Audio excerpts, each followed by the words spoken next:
As a scientist, I've spent my life searching for the universe's quiet signals, those faint whispers that hint at something extraordinary.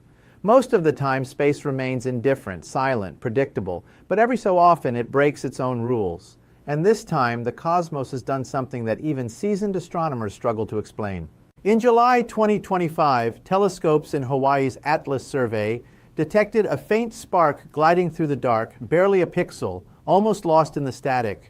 At first glance, it was just another icy fragment wandering through space. But as the data rolled in, something became clear. This wasn't following the sun's gravity. It wasn't bound to our solar system at all. We designated it 3I/Atlas, the third interstellar object ever recorded. The first was Oumuamua in 2017, that strange, elongated shard that sped up without any visible jets. The second, 2I/Borisov in 2019, a hyperactive comet from another system, bright and volatile. Both were rare, but Atlas is something else entirely.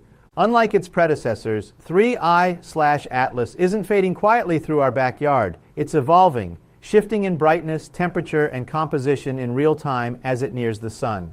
Its luminosity curves don't follow any known model, and its spectral readings hint at processes we've never documented before. For the first time, we're not just watching an interstellar visitor pass by. We're witnessing one ignite under the sun's radiation, awakening in ways our physics can't yet describe. Whatever is happening inside 3I/Atlas, it's not just a discovery, it's a reminder that even after centuries of exploration, the universe still finds ways to surprise us. Right now, 3I/Atlas is racing toward the inner solar system, a trespasser from another sun, accelerating into ours. It currently sits just under 2 astronomical units from the sun, roughly 300 million kilometers, closing that distance faster than any natural comet we've tracked in decades. At present, its velocity hovers near 60 kilometers per second. That's over 134,000 miles per hour.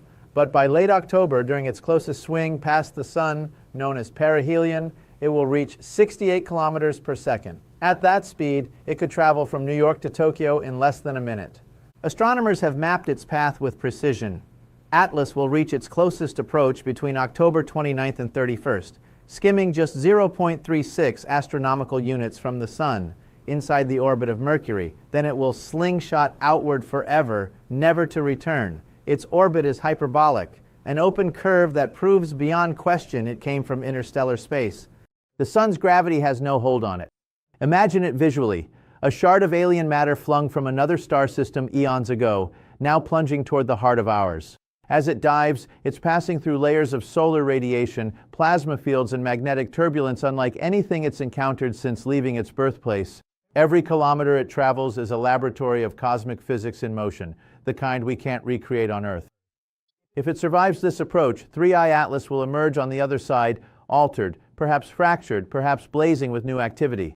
If it doesn't, it will become part of the sun's own plasma storm, vaporized in a final burst of energy that might still reach our instruments as a faint echo of light. Scientists are already calling this the most significant close solar encounter by an interstellar body in human history. Unlike Oumuamua or Borisov, which skimmed by at safe distances, Atlas is daring the edge of the sun's furnace. Every variable, speed, radiation, temperature, is approaching its theoretical limit. And here's the question that keeps researchers awake. Why is its brightness increasing faster than physics predicts? At this distance, sunlight should warm it steadily, predictably. Instead, it's brightening in sudden leaps, as if something inside it is reacting, awakening as it crosses invisible thresholds of energy. Whatever happens during that final plunge near the sun, one truth is certain.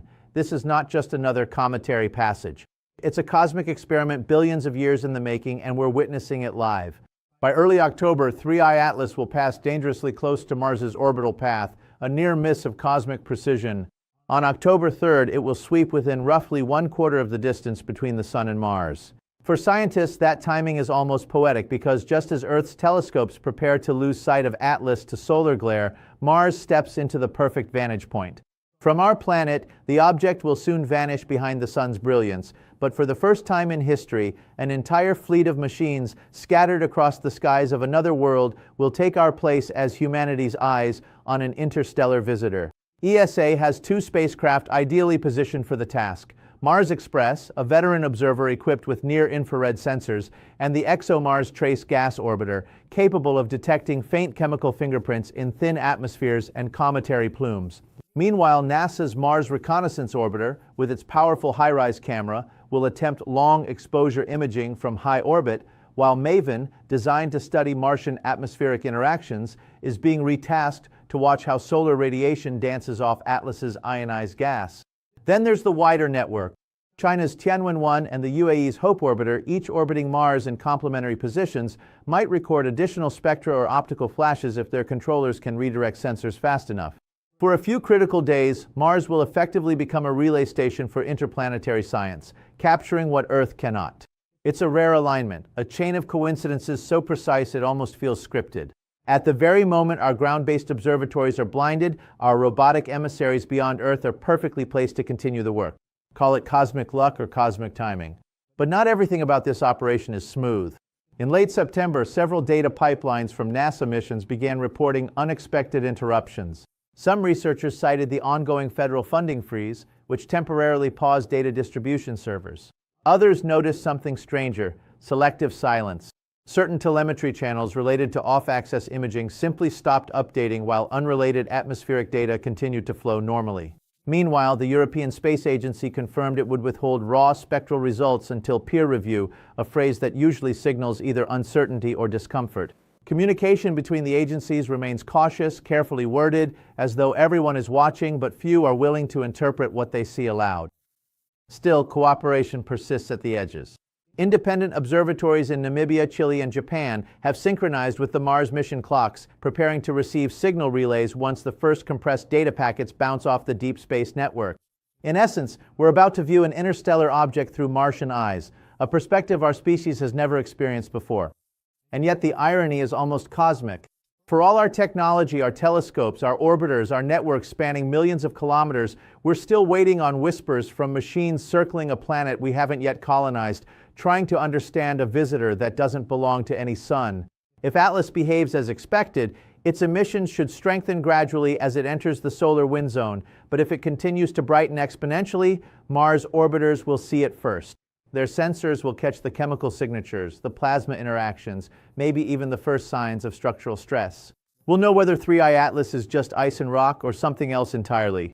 The countdown to its Martian flyby isn't just another observation window. It's a once-in-a-lifetime moment when another world becomes our laboratory and the data it sends back could redefine what we believe about the space between stars.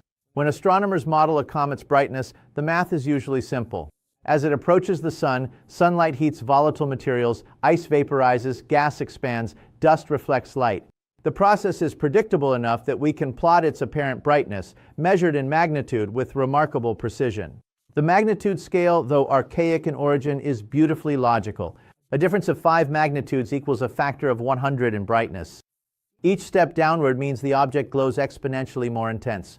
Most comets brighten along a smooth curve as they fall sunward, stable, methodical, obedient to physics. But 3I Atlas is not obeying. By early September 2025, its brightness curve began to climb too fast, far beyond the slope predicted by its distance and expected composition. Instruments across multiple observatories confirmed the same result. The light wasn't just increasing, it was accelerating. By mid-month, the object had reached magnitude 12, visible through modest backyard telescopes, yet it was behaving like it had a power source of its own. At first, astronomers blamed the usual suspects, outgassing perhaps frozen carbon dioxide or ammonia erupting from surface fractures, releasing reflective dust. Others proposed phase angle effects, where geometry between the sun, comet, and observer amplifies brightness artificially. A few speculated about forward scattering, sunlight refracting through fine particulate haze. But none of these fully accounted for the curve's steepness or its color shift, because Atlas wasn't just brightening, it was changing hue. Spectrographic data from multiple Mars-based instruments showed an emerging green emission band characteristic of C2, or diatomic carbon, the same swan bands often responsible for a comet's eerie green glow. But this time, the intensity was disproportionate, building weeks earlier than thermal models allowed. Something was triggering chemical activity ahead of schedule. When researchers recalculated the solar flux required to explain that glow, the answer made no sense. Either the object was producing internal heat, a phenomenon never documented in natural comets, or sunlight was interacting with an unknown surface composition that amplified energy output by several orders of magnitude. In plain language, the object was lighting up too soon, too strongly, and for the wrong reasons. Theories multiplied. Could plasma interactions in the solar wind be inducing electrical discharge along its surface? Was it reflecting light through some metallic compound, acting almost like a capacitor, storing and releasing charge? A few even wondered whether the entire body might be rotating through a magnetic field dense enough to generate current, a natural dynamo from another star system. Meanwhile, the emerald halo surrounding Atlas began expanding rapidly, stretching tens of thousands of kilometers into space. Its tail, once faint and diffuse, now displayed structured layers, faint ripples that suggested directed outflow rather than chaotic jets. And just as the brightness curve peaked beyond expectation, a curious data point emerged. Not from Mars orbiters, but from the surface of Mars itself. On October 2nd, NASA's Perseverance rover, during an extended nighttime imaging sequence, captured a narrow diagonal streak slicing through the Martian sky. It appeared across multiple stacked exposures, faint, fast, and angled precisely along the predicted trajectory of 3I Atlas. Cosmic rays don't behave like that, nor do orbiting satellites moving against star trails with such velocity.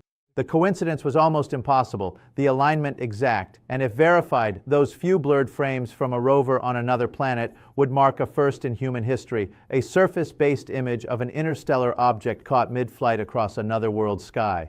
And yet, that might only be the beginning, because what happened immediately after that image was taken, what the orbiters began recording just hours later, would change everything scientists thought they knew about 3I Atlas. On October 2nd, while Earth slept beneath a canopy of noise and cloud, the Perseverance rover on Mars was quietly running a series of long-exposure calibration tests. Its Mastcam Z array, capable of stacking images in near-infrared, had been tasked with capturing background star fields above Jezero crater to refine its optical orientation systems. For 9 minutes, the rover stared into the Martian night, snapping dozens of frames at 20-second intervals. The result was beautiful. A sweep of vertical star trails, graceful streaks born from Mars' slow rotation beneath an unmoving sky. But buried within those arcs, one narrow diagonal line cut across them all, a single streak, sharp, consistent, and unlike anything in the frame before or after. At first, mission analysts assumed the obvious, a cosmic ray strike. High-energy particles often leave quick, bright scars on rover sensors, random, directionless bursts. But when image processors compared successive frames, the streak persisted, shifting predictably between exposures. Cosmic rays don't repeat in sequence. They flash once, then vanish. Could it have been a satellite? Not likely. Mars has only a handful of orbiters, and all travel in well-documented paths, none crossing that patch of sky at that exact time. When trajectory software projected their positions, not one lined up. Nor could it have been a meteor. The streak's angular velocity was too slow for atmospheric entry, and there's no air thick enough on Mars to produce that kind of glow anyway. Then someone overlaid the predicted path of 3I Atlas, calculated from its most recent orbital solution. The alignment was uncanny. The streak matched the object's right ascension, declination, and apparent motion within a margin of less than 0.3 degrees, an accuracy level almost impossible by chance. To test the odds, researchers ran a probability simulation. How likely was it that an unrelated moving object of similar brightness and speed would appear in that narrow field of view during that exact 9-minute window from that specific location on Mars? The answer came back staggering, less than 1 in 10 million. That single blurred line suddenly became more than a visual artifact. It became evidence. If confirmed, it would mark a first in human history, a surface-based photograph from another planet capturing an interstellar object in transit across the sky. No telescope, no filter, just a robot on an alien world watching an even more alien traveler pass overhead. The emotional weight of that realization hit the teams hard. For planetary scientists, it was a poetic symmetry, humanity's machines built on one world now serving as the eyes for another. For astrophysicists, it was a treasure trove, a potential calibration benchmark that could test our models of apparent motion at interstellar velocity. Engineers immediately began stacking and cleaning the data. Each image was aligned, denoised, and layered to amplify the faint signature. As they enhanced the sequence, subtle details emerged. The streak wasn't a simple white trace. It displayed a faint green gradient consistent with Atlas's earlier spectral readings of carbon emission. Even more intriguing, its luminosity across frames suggested fluctuating intensity, as though the object's brightness were pulsing.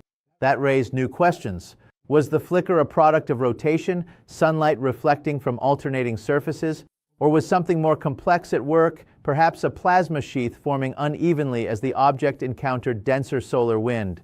Across multiple research centers, analysts debated whether to release the images publicly. Some argued it could be nothing more than an artifact of motion blur.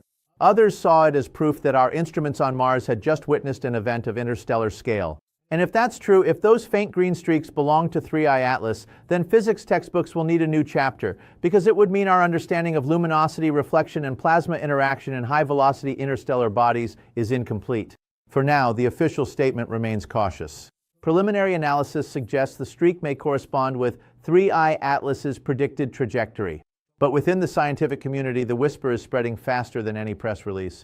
One rover, one sky, and the possibility that Mars has just filmed an interstellar traveler in motion. The closer 3I Atlas drifts toward the Sun, the more difficult it becomes to see. Not because our technology fails, but because the cosmos itself conspires to hide it. On October 21st, the object will reach what astronomers call superior conjunction, the moment when the Sun positions itself directly between Earth and the object's line of sight. For a brief but critical window, our planet and our telescopes are perfectly aligned on one side, and Atlas vanishes behind the blinding solar glare on the other. From our perspective, it's as if the universe itself has drawn the curtain. Every ground-based observatory from Mauna Kea to Cerro Paranal is rendered useless. Even space telescopes like Hubble and James Webb are forced to avert their gaze. The sun's raw brilliance would scorch their instruments, and it's one of astronomy's great ironies. We can image the shadow of a black hole 55 million light-years away, yet we lose a visitor skimming just inside our own solar neighborhood. For all our ingenuity, a single star's radiance blinds an entire civilization. That's why this upcoming conjunction is both a curse and a rare scientific opportunity. During the blackout, only a handful of assets will still have partial visibility, a fragile chain of solar proximal spacecraft orbiting between Earth and the Sun.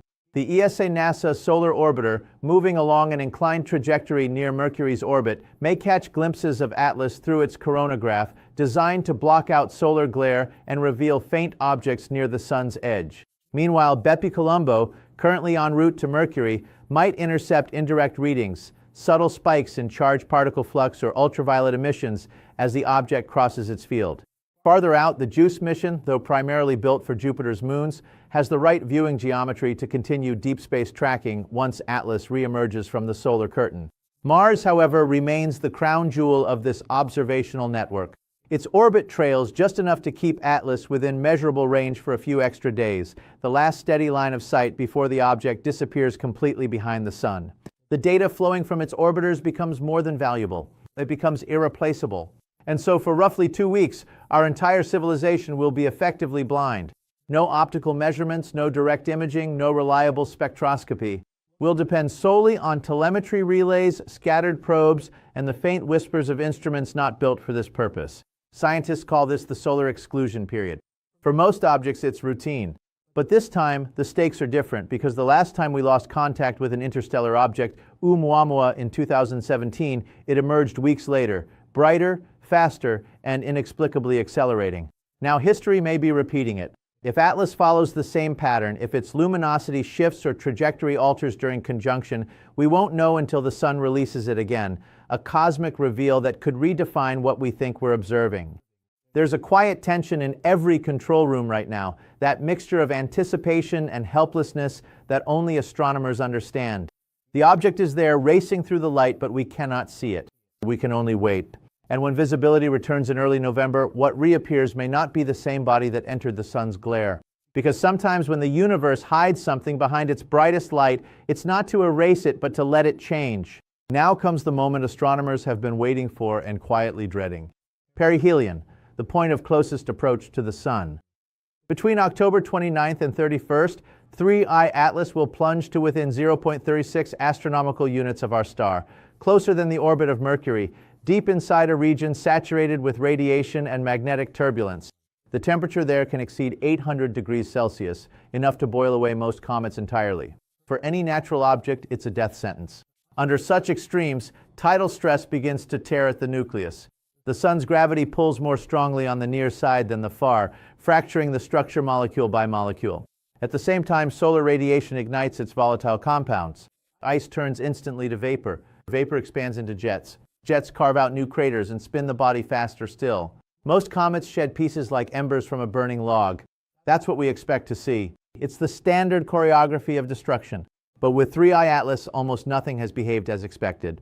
As it descends into the solar furnace, instruments are already detecting intensifying electromagnetic interference far beyond what outgassing alone could cause.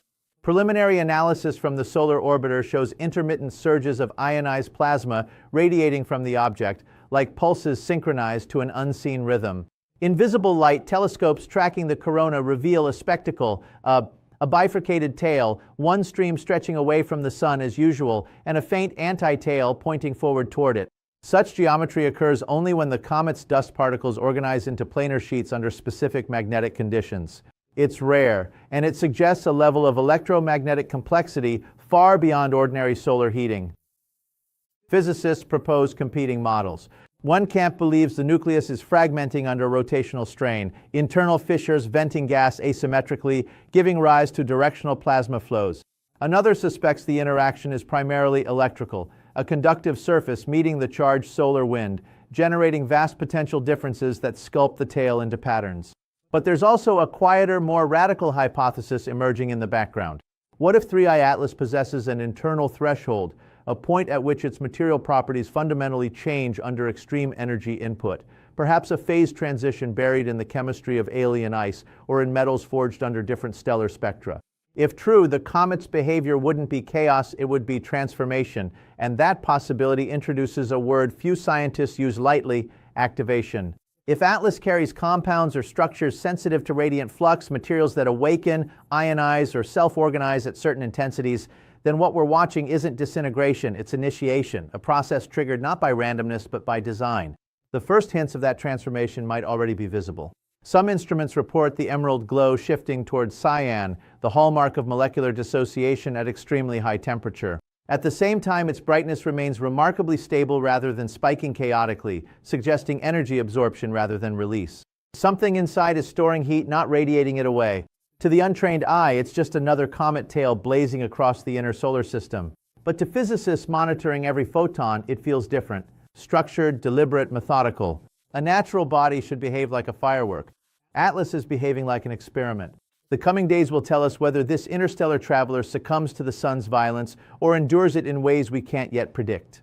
Either way, it's crossing a frontier no human mission could survive, a cosmic crucible testing not only its own resilience, but the limits of our understanding.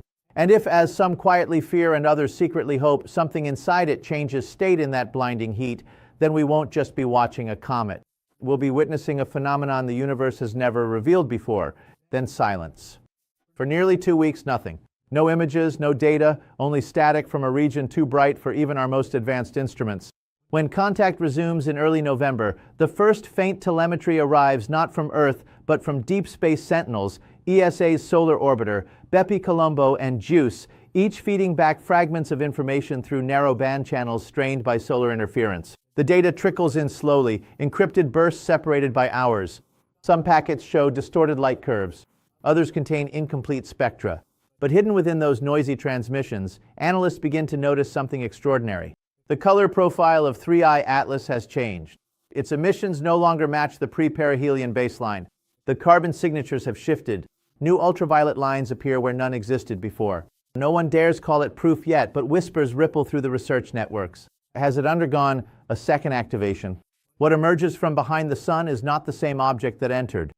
Its geometry seems altered, its reflectivity more uniform, its tail structured like woven filaments rather than dust. Whether that's the result of solar stress or something deeper, no one can say. But across agencies, the message is the same. This event is not over. And so scientists wait. Weeks become months as data filters through multiple observatories, each trying to piece together a story from the static. It's a lesson in cosmic patience, the understanding that revelation often arrives one pixel at a time. Yet beyond the data, a larger realization begins to form. In less than a decade, Oumuamua, Borisov, and now Atlas, 3 visitors from the interstellar void, have crossed our system. For billions of years, the skies were empty. Now 3 arrivals in 10. Coincidence? Maybe, but the pattern feels deliberate, almost sequential. Each one stranger, each one closer, each one demanding we look deeper. Perhaps it's not the objects that are changing. Perhaps it's us, our instruments, our perception, our readiness to recognize what's been passing through all along. If the universe does test awareness, this may be the question it's asking. Are you finally paying attention? In the end, what makes this story extraordinary isn't just the data. It's the fact that we're here to witness it. Machines we built, orbiting a world we've never walked upon, turned their lenses toward a fragment from another star and caught it mid-flight. Every signal, every image is proof that curiosity itself is our greatest technology. Science has never promised comfort. It promises questions and the courage to keep asking them, even when the answers unsettle us. Atlas reminds us that the unknown isn't something to fear, but something to study, because maybe this isn't just a comet passing through. Maybe it's a message, a question written in light asking whether we're ready to listen.